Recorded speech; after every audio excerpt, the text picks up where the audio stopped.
खाना काबा के नीचे एक कुआं था। कुएं की मन, पत्थर की और धन कुछ छोटा था।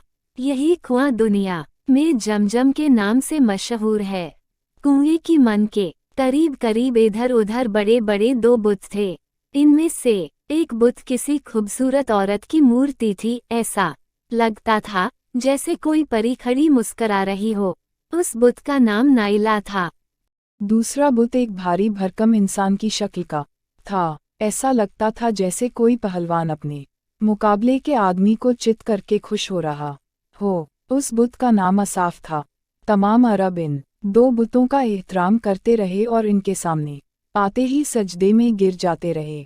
बाजा अभी तक सुरीली आवाज से बज रहा था। ऐसा लगता था जैसे हरम शरीफ के अंदर बज रहा हो। खाना काबा के तमाम दरवाजे अब तक बंद थे।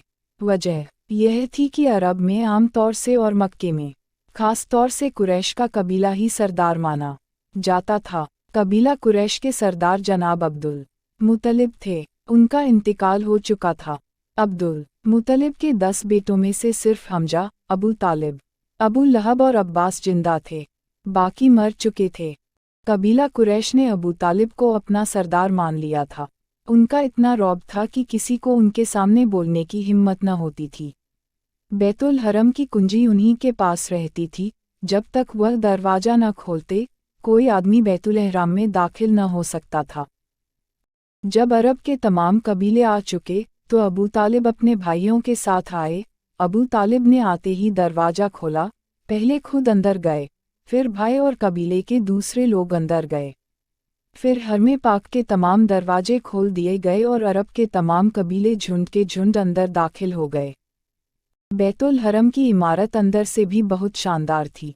उसके ठीक बीच में बैतुल्लाह था और बैतुल्लाह के चारों ओर काले पर्दे लटक रहे थे।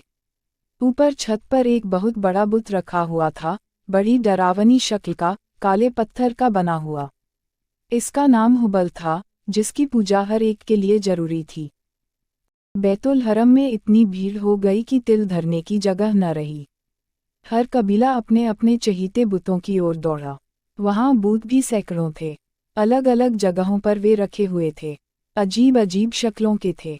काले, लाल, सफ़ेद। बाजा अभी तक बज रहा था।